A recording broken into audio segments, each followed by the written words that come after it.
اعوذ باللہ من الشیطان اللعین الرجیم بسم اللہ الرحمن الرحیم الحمد للہ رب العالمین الصلاة والسلام علی اشرف الانبیاء والمرسلین وعلی آلہ طیبین الطاہرین المعصومین الذین اذہب اللہ عنہم الرجس وطہرہم تطہیرا اللہم صل علی محمد وآل محمد وعجل فرج قائم آل محمد۔ عزیزان محترم، ملا جولا سے متعلق تحقیقاتی گفتگو آپ کی خدمت میں پیش ہو رہی تھی، اور اب تک کی گزشتہ 4 جو درس ہیں ان کا نتیجہ اگر آپ کی خدمت میں پیش کیا جائے تو ہم نے 3 شخصیات کو بیان کیا۔ ملا کلی جولا آیت اللہ حسن زادہ آمولی کی جانب سے، ملا محمد علی جولائے دزفلی آیت اللہ تہرانی آیت اللہ حاطف کوچانی کی جانب سے، اور مرد جولا مرحوم قاضی کی جانب سے ان کا نام ذکر ہوا۔ آیت اللہ تہرانی نے بھی ان کا نام لیا، اور مختلف منابع میں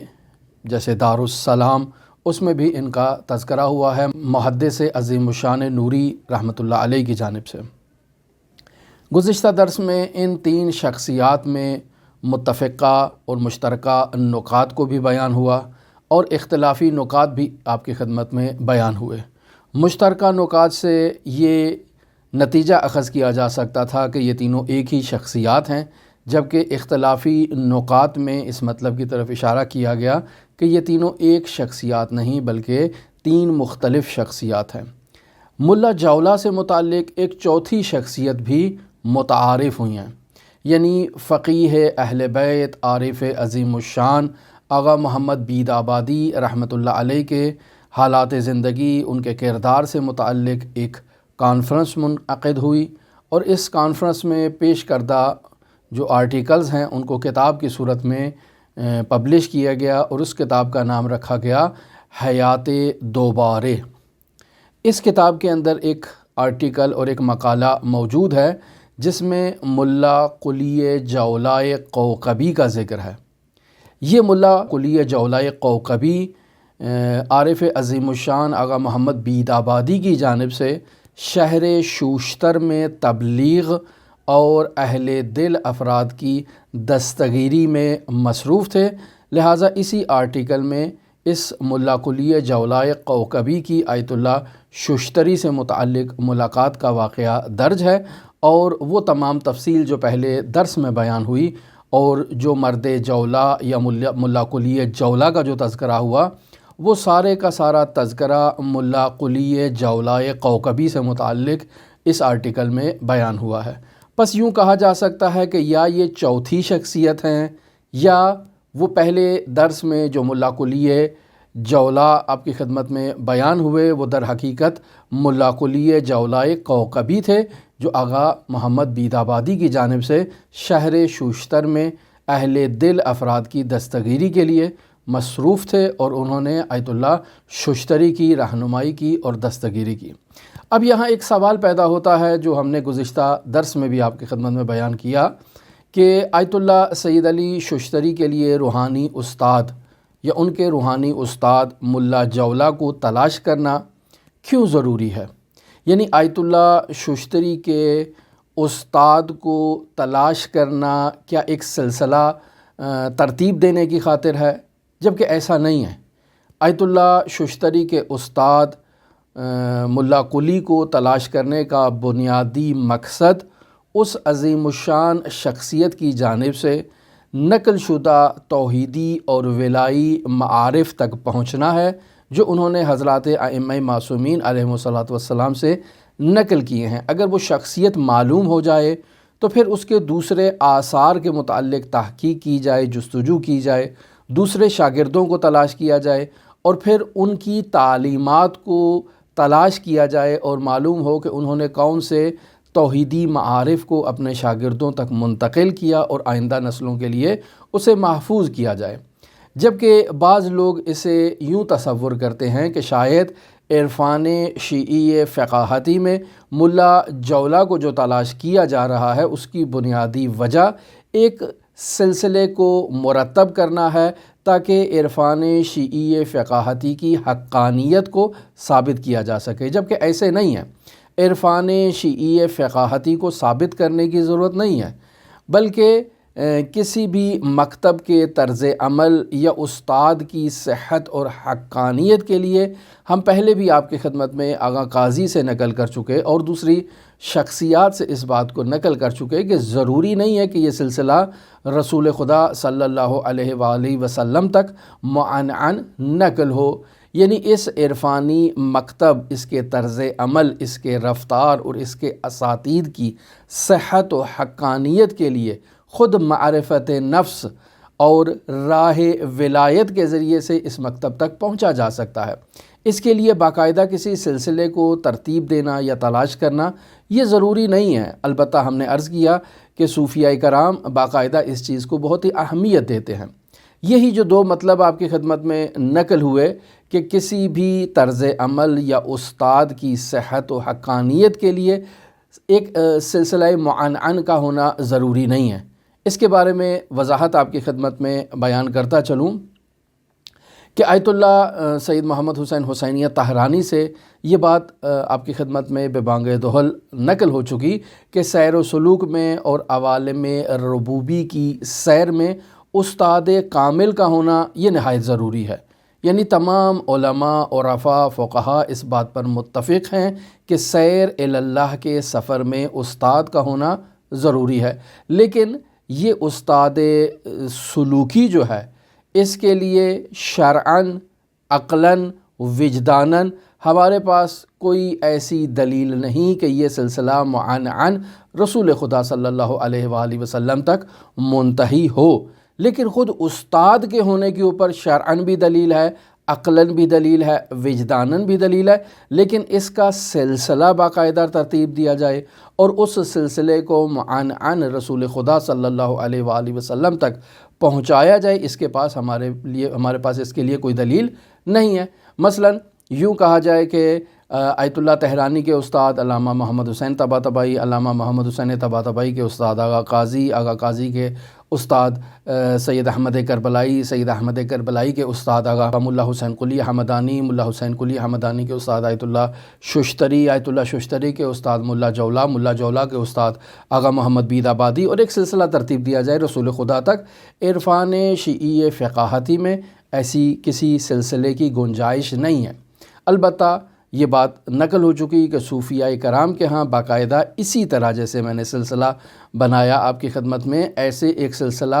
نقل ہونا چاہیے جسے معنعن کہتے ہیں، یعنی ان فلان ان فلان ان فلان ان فلان ان رسول اللہ صلی اللہ علیہ وآلہ وسلم، اس سلسلے کو معنعن کہتے ہیں۔ ایسا سلسلہ سیر و سلوک اللہ میں، عرفان شیعی فقاہتی میں اس کی ضرورت نہیں ہے۔ البتہ اس کی کوئی دلیل نہیں ہے۔ یہ جو صوفیاء کرام نے اس سلسلے کے ہونے کو ضروری قرار دیا ہے، کوئی ایسی معقول دلیل ان کی طرف سے پیش نہیں کی گئی جسے ہمارے شیعہ فقہاء جس پر استناد کریں، اس کو تسلیم کریں کہ یہ دلیل واقعاً بہت ضروری ہے۔ نہیں، ایسی کوئی دلیل پیش نہیں ہوئی ہے۔ جی ہاں، خداوند متعال کی عنایات اور جذبات الہیہ یہ کسی سلسلے تک محدود نہیں ہے کہ اگر ایک سلسلہ ہوگا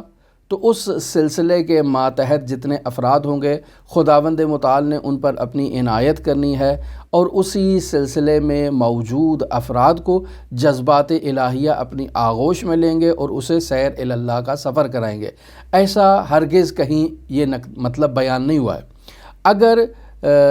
حکمت بالغہ موجود ہو کسی فرد کے اندر اور حکمت الہیہ بھی اس بات کا اقتضا کرے تو کسی بھی وقت دنیا کے کسی بھی کونے میں کسی بھی انسان کی شرائط اگر اس میں موجود ہوں تو اس کی دستگیری ہو سکتی ہے، اور اسے خداوند متعال اپنے اسمائی، صفاتی اور ذاتی جذبات کی آغوش میں لے کر اسے منزل مقصود، منزل مراد تک پہنچا سکتا ہے، اور خداوند متعال اس کے لیے یہ تمام سلوکی سفر جو ہے وہ طے کروا سکتا ہے۔ بس ایک طرف ہم کہہ رہے ہیں کہ استاد کا ہونا ضروری ہے، اور ایک طرف ہم یہ کہہ رہے ہیں کہ اگر انسان میں شرائط ہو تو خداوند متعال اس کی دستگیری کر سکتا ہے۔ اب دونوں کے لیے دلائل ہمارے پاس موجود ہیں۔ مثلاً آیت اللہ شیخ محمد جواد انصاری حمدانی، ان کا سیر و سلوک اللہ میں کوئی استاد نہیں تھا، انہوں نے خود محنت کی، حضرات اہل بیت علیہ الصلوۃ والسلام کی سیرت و تعلیمات پر جستجو کی، عمل کیا اور جذبات الہیہ نے انہیں اپنے آغوش میں لے لیا، اور اس طرح سے انہوں نے توحیدی منازل کو طے کیا اور اس سفر کو مکمل کیا بغیر استاد کے۔ بس ہمارے پاس خود شخصیت موجود ہے کہ جو شخصیت اس سفر کو بغیر استاد کے طے کر چکی ہے۔ البتہ یہاں یہ بھی نقل ہوا کہ اگر اس سفر میں ان کے پاس استاد ہوتا تو وہ اس سفر کو جلدی طے کر لیتے، اگر ان کے پاس استاد ہوتا تو وہ استاد ان کی رہنمائی کرتا، اور اس سفر کے دوران جو آسیب اور نقصانات ان تک پہنچے، وہ نقصانات استاد کی برکت سے ان تک نہ پہنچتے، اور شاید ان کی عمر جو ہے وہ زیادہ طولانی ہوتی، جیسے باقی عرفاء کی عمر طولانی ہوئی۔ تو یہ علماء نے ان کے بارے میں ذکر کیا ہے۔ لیکن اگر عنایات ربوبی کسی کے شامل حال ہوں تو وہ شخص استاد کے بغیر بھی کمال کیے مراحل کو طے کر سکتا ہے۔ البتہ یہاں اس بات کی طرف بھی اشارہ کرتے چلیں کہ یہ ضروری نہیں کہ وہ شخص شریعت محمدیہ کا پیروکار ہو یا ولایت علویہ ہی کا پیروکار ہو،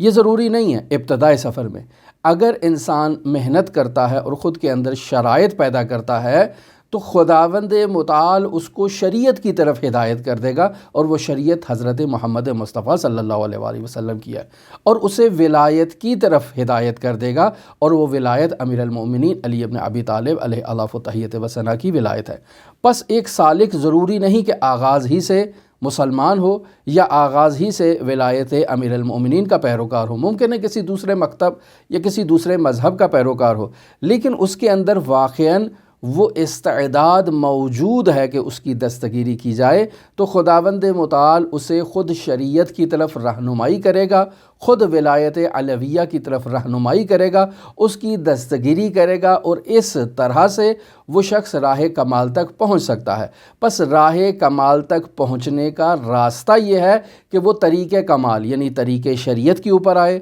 اور وہ طریق شریعت محمدیہ ہے، وہ طریق ولایت پر آئے، اور وہ طریق ولایت علویہ ہے۔ یعنی اس راستے پر آنا ضروری نہیں ہے، لیکن اول میں اس راستے پر ہونا ضروری ہو، کہتے ہیں ایسی کوئی شرط نہیں ہے۔ انسان کسی بھی مکتب، کسی بھی مذہب، کسی بھی فرقے یا کسی بھی آئین سے تعلق رکھ سکتا ہے، اگر اس میں شرائط ہوں تو اس کو اس شریعت کی طرف اور اس راہ ولایت کی طرف اس کی رہنمائی کر دی جائے گی، اور وہ جذبات الہیہ کی بدولت کمال کی منازل کو طے کرے گا۔ اب یہاں وہ افراد جو اس مکتب توحیدی سے تربیت یافتہ ہیں، مثلاً بزرگان میں اس بات کی طرف اشارہ کیا جاتا ہے کہ کسی بھی شے کے اوپر دلیل خود اس کا وجود ہے، یعنی وجود ادل الدلیل ہے کسی بھی شے کے بارے میں۔ مثلاً آپ ان اساتید کی اگر شخصیت کے بارے میں دیکھیں، ان کی عملی سیرت اور ان کے حالات زندگی کے بارے میں دیکھیں، تاریخی متون میں ان کی سیر و سلوک اور ان کی سیر و سلوک کی کیفیت کے بارے میں جو مطالب نقل ہوئے ہیں ان کا جائزہ اگر لیا جائے تو آپ خود بخود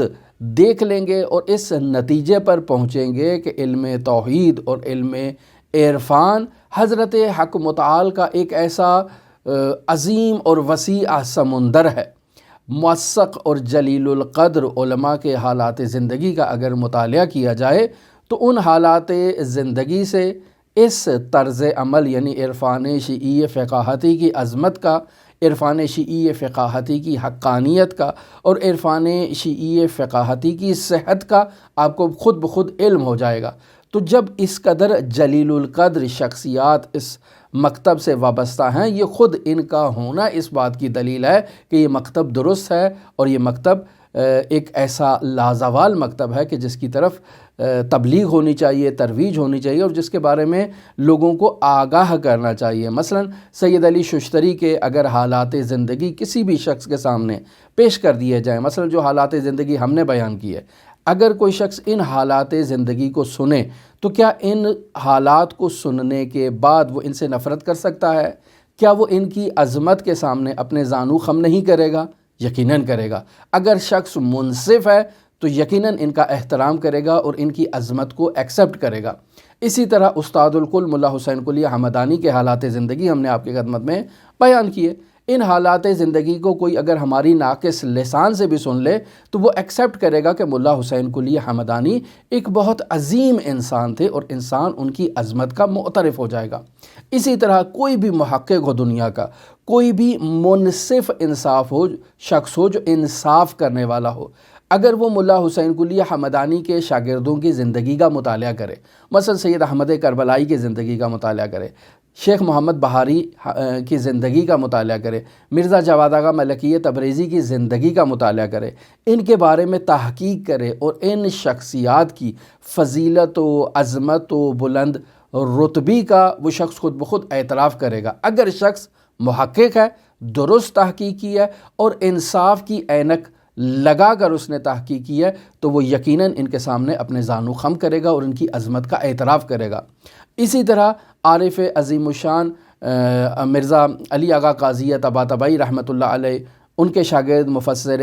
قرآن علامہ محمد حسین طباطبائی رحمۃ اللہ علیہ، آیت اللہ محمد حسن الہی طباطبائی، آیت اللہ شیخ محمد تقی بہجت فومنی، یا اس کے علاوہ بہت ساری شخصیات جن کا ہم آپ کی خدمت میں تعارف کروا چکے ہیں۔ اگر کوئی بھی محقق منصف انصاف کا دامن تھامتے ہوئے ان شخصیات کی بارے میں تحقیق کرے اور ان کے حالات زندگی کا مطالعہ کرے تو اس کی تحقیقات کا نچوڑ اسے ان ہستیوں کی عظمت کے سامنے جو ہے وہ سر تسلیم خم کرنے کی اس کو مجبور کر دے گا۔ تو ایسی شخصیات خود اس مکتب کی حقانیت کی دلیل ہے کہ اس مکتب یعنی ملا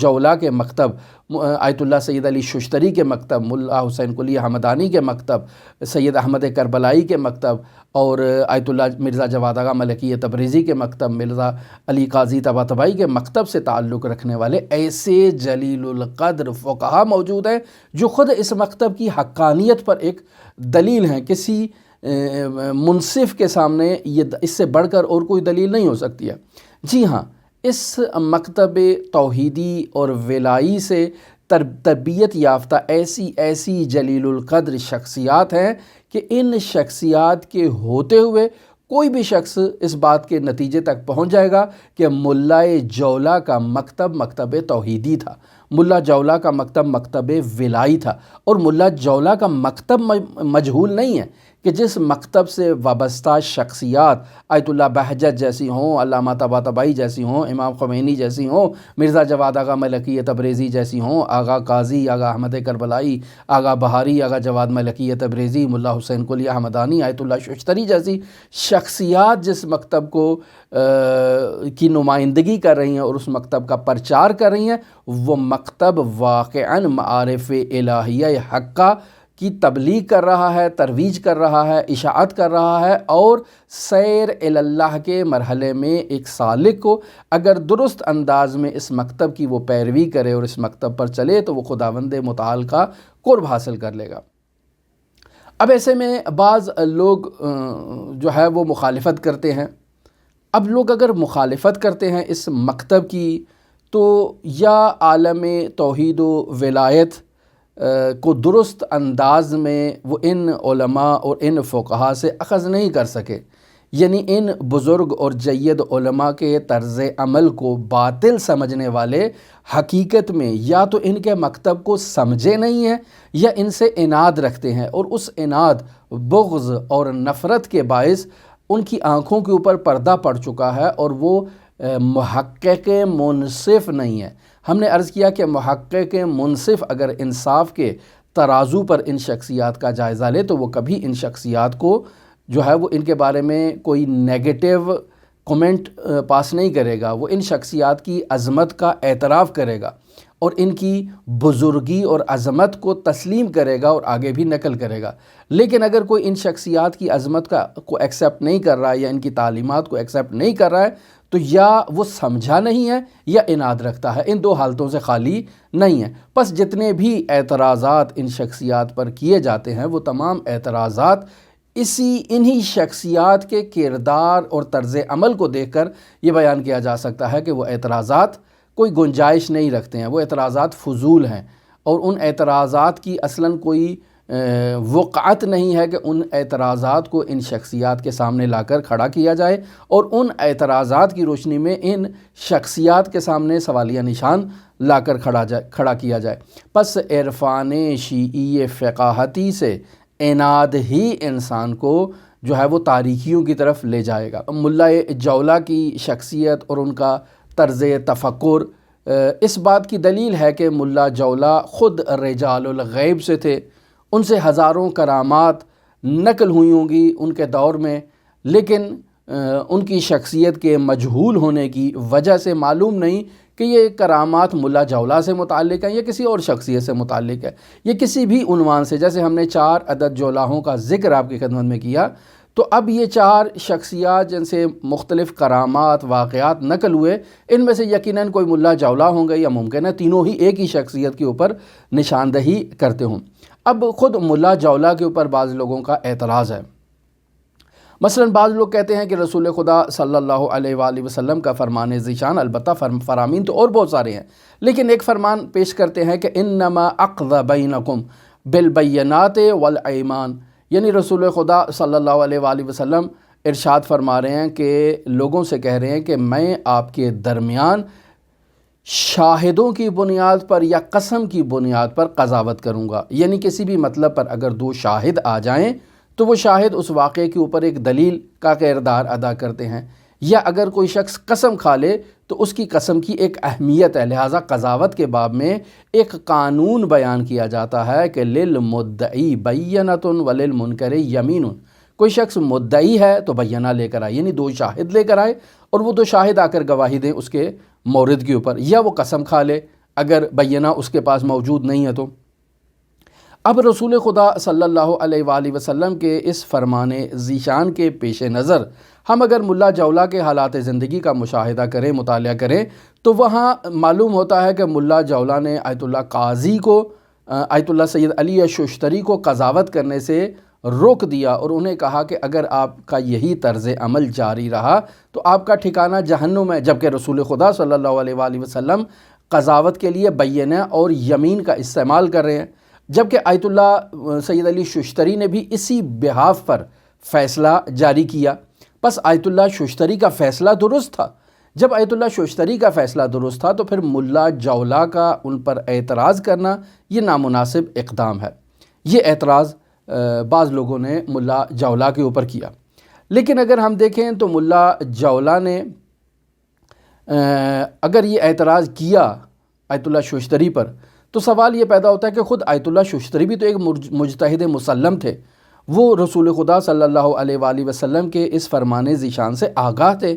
تو انہوں نے خود ملا جولا کے اوپر یہی اعتراض کیوں نہیں کیا کہ میں نے تو رسول خدا کی تعلیمات کے مطابق، اسلامی تعلیمات کے مطابق میں نے فیصلہ کیا ہے، لہٰذا میرا فیصلہ کسی قسم کے جو ہے وہ خطا کا باعث نہیں ہے، لہٰذا جو آپ فرما رہے ہیں کہ میرا ٹھکانہ جہنم ہوگا یہ بات درست نہیں ہے۔ تو آیت اللہ ششتری کا ملا جولا کے اوپر اعتراض نہ کرنا خود اس بات کی دلیل ہے کہ وہ ان مطالب کو بخوبی اور بدقت مشاہدہ کر رہے تھے،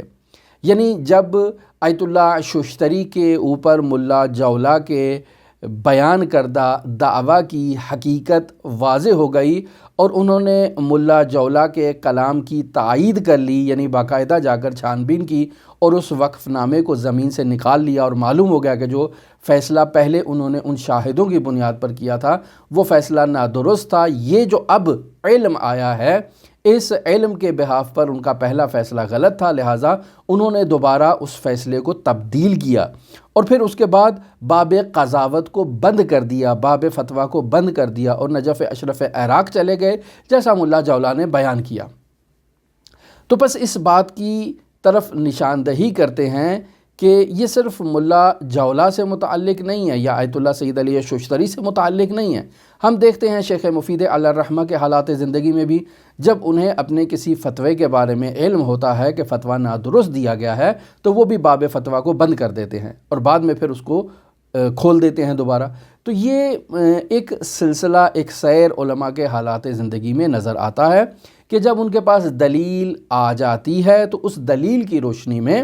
وہ اپنے پہلے والے نظریے سے عدول کر جاتے ہیں، فقہا بھی اپنے فتوے سے عدول کر جاتے ہیں اور اپنا فتویٰ تبدیل کر دیتے ہیں۔ مثلا آپ اسی بینہ یا قسم کے بارے میں آپ دیکھیں تو بینہ اور قسم حجیت رکھتے ہیں فقہی اعتبار سے، لیکن ان کی حجیت مطلقہ نہیں ہے، یعنی جب تک بینہ موجود ہے اور اس بینے کے خلاف کوئی دلیل ایسی نہیں آ جاتی تو یہ بینہ قاضی کے سامنے جو ہے وہ معتبر ہے اور قاضی اس کے مطابق جو ہے وہ حکم جاری کر دے گا۔ لیکن اگر قاضی کے پاس ایسا علم آ جاتا ہے جو اس بینے کے خلاف یا اس یمین کے خلاف آ کر کھڑا ہو جائے تو قاضی اس بینے کو خود بخود نظر انداز کر دے گا۔ مثلا بطور مثال اگر ایک مجرم ہے اور اس مجرم کے لیے 2 افراد آ کر گواہی دے دیتے ہیں کہ اس شخص نے جرم نہیں کیا، لیکن وہ مجرم جیسے ہی اس کی نظر ان افراد پر پڑتی ہے جس کے حق میں اس نے جرم کیا ہے تو اسے شرمندگی ہو جاتی ہے اور وہ اپنا اعتراف کر لیتا ہے کہ میں نے واقعاً ان کے حق میں زیادتی کی ہے قاضی کے سامنے۔ تو اب وہ 2 بینے اور 2 شاہد جو گواہی دے رہے تھے کہ اس نے جرم نہیں کیا ہے، جبکہ یہ شخص خود اپنے جرم کا اعتراف کر رہا ہے، تو اس کا اعتراف اس بینے کو خود بخود ریجیکٹ کر دے گا اور قاضی اس کے اعتراف کے مطابق جو ہے وہ فتویٰ جاری کرے گا اور حکم جاری کرے گا۔ تو بس اس کا مطلب یہ ہوا کہ بینہ علم کے مقابلے میں اس سے معارضہ کرنے کی، اس سے مقابلہ کرنے کی توان نہیں رکھتا ہے۔ بس قاضی کو اگر علم ہو جائے تو قاضی کا علم اس بینہ کو نظر انداز کرنے کے لیے، اس یمین کو نظر انداز کرنے کے لیے کافی ہے۔ مثلا آیت اللہ شوشتری کو اسی راستے سے ملا جولا نے رہنمائی کرنے کی کوشش کی، کہا کہ آپ کا جو فیصلہ ہے وہ نادرست ہے، کیوں؟ چونکہ اس کے لیے دلیل یہ ہے، آپ جائیں فلاں جگہ پر جا کر صندوق زمین کو کھودیں، آپ کو صندوق ملے گا۔ تو پس آیت اللہ شوشتری وہاں گئے، زمین کو کھودا، صندوقچہ نکالا، اس میں وقف نامے کو نکال کر مطالعہ کیا جو اس بات کی دلیل تھی کہ ان کا پہلا فتویٰ جو بینے کی بحاف پہ تھا وہ نادرست تھا، لہٰذا انہوں نے فوراً اپنے فتوے کو تبدیل کر دیا۔ پس آیت اللہ شوشتری کو مقام علم کے ذریعے سے ملا جولا نے ان کے سامنے اس حقیقت کو آشکار کیا کہ آپ نے جو فتویٰ دیا تھا وہ فتویٰ نادرست تھا اس دلیل کے بحاف پر۔ پس وہ مقامات جو غیر اہل اللہ کے لیے قابل تصور نہیں ہیں، یعنی وہ ان کو تصور نہیں کر سکتے، ان مقامات کو درک نہیں کر سکتے، ان مقامات تک پہنچنے کے لیے آیت اللہ شوشتری کو ملا جولا نے رہنمائی کی۔ پس در حقیقت ملا جولا آیت اللہ شوشتری کے وجود میں اس صلاحیت کو پہچان چکے تھے کہ آیت اللہ شوشتری سیر اللہ کے سفر میں بلند مقامات تک پہنچ سکتے ہیں، لہٰذا آیت اللہ شوشتری بطور مطلق انہیں ملا جولا نے مقام قضاوت سے نہیں روکنا چاہا، بلکہ مقام قضاوت ان لوگوں کے لیے ہے کہ جو صلاحیت سیر اللہ نہیں رکھتے ہیں، جو صلاحیت شہود نہیں رکھتے ہیں، وہ اس وادیوں میں جائیں۔ لیکن آیت اللہ شوشتری ایک بہت خاص شخصیت ہے، ایک بہت خاص صلاحیت کے حامل ہے، لہٰذا ملا جولا نے انہیں بیان کیا کہ اگر آپ اپنی ان صلاحیتوں کو اجاگر نہیں کریں گے تو جہنم آپ کا ٹھکانہ ہوگا۔ لہٰذا آیت اللہ شوشتری نے باب فتویٰ، باب قضاوت کو بند کیا، نجف اشرف چلے گئے، ملا جولا کے وظائف پر عمل کیا اور بلند ترین مقامات پر پہنچے، ایسے مقامات پر پہنچے کہ جن مقامات کو تصور کرنا عام انسانوں کے بس کی بات نہیں ہے۔ اسی طرز عمل کو آپ دیکھ لیں آیت اللہ شوشتری کی زندگی میں کہ جب شیخنا الاعظم شیخ مرتضیٰ انصاری کا انتقال ہوتا ہے تو آیت اللہ شوشتری اپنے شاگرد ملا حسین قلی حمدانی کو روک دیتے ہیں کہ آپ شیخ مرتضیٰ انصاری کی مسند پر نہیں بیٹھیں گے، آپ ایک خاص مقصد کے لیے ہیں، آپ کے اندر خاص صلاحیت ہے، آپ نے بلند مدارج طے کرنے ہیں، لہٰذا اپنے درسوں کو خصوصی کریں اور اپنے درسوں کو خصوصی کرنے کے ساتھ آپ ان امور کو انجام دیں۔ لہٰذا آپ دیکھیں کہ 300 اولیاء کی تربیت کی ملا حسین قلی حمدانی نے، لہٰذا بطور قطع، بطور یقین، بطور مسلم اس بات کو بے بانگ دہل کہا جا سکتا ہے کہ حضرت صاحب العصر والزمان کی ولایت کلیہ الہیہ کے تحت ہی سفر کرنے سے انسان فنا فی اللہ اور بقا باللہ کے مقام تک پہنچ سکتا ہے، اور اس مقام پر اب تک جو فقہائے شیعہ پہنچے ہیں ان کا پہنچنا اس طریق اللہ کی صحت پر واضح دلیل ہے۔ آج تک کوئی افراد ایسے نہیں ملے جنہوں نے ان عرفاء اور ان شخصیات کے فسق کے بارے میں دلیل قائم کی ہو، ان کے کفر کے بارے میں دلیل قائم کی ہو، اور وہ افراد سلیم الطب ہوں، یعنی عناد نہ رکھتے ہوں، اس وادی سلوک اللہ کو سمجھ کر وہ اس بارے میں نظر دیتے ہوں۔ تو کوئی بھی ایسا آپ کو فقیہ نہیں نظر آئے گا، ایسا محقق نظر نہیں آئے گا کہ جو اس راستے کے خطا ہونے پر جو ہے وہ نظریہ قائم کر سکے۔ پس ان عظیم الشان شخصیات کی بلند رتبی جو ہے وہ اس بات کی دلیل ہے کہ عرفان شیعی فقاہتی بالکل درست ہے، اور ضروری نہیں کہ انسان ملا جولا کو بخوبی پہچان لے۔ اگر پہچان لے تو بہت اچھی بات ہے، لیکن اگر نہ بھی پہچانے تو یہ ضرر نہیں پہنچاتا ہے اس طرز سلوکی کے خطا ہونے کا یا نادرست ہونے کا، یہ قطعاً کوئی فیصلہ نہیں کر سکتا۔ لہٰذا عرفان شیعی فقاہتی ان جلیل القدر فقہا کی وجہ سے درخشش کر رہا ہے، درخشان ہے اور پہچانا جاتا ہے، اور انہی فقہا کے طرز عمل پر آج تک باقی علماء اور فقہا طرز عمل کر رہے ہیں اور آگے دوسروں کی رہنمائی اور تربیت کر رہے ہیں۔ ہماری دعا ہے کہ خداوند متعال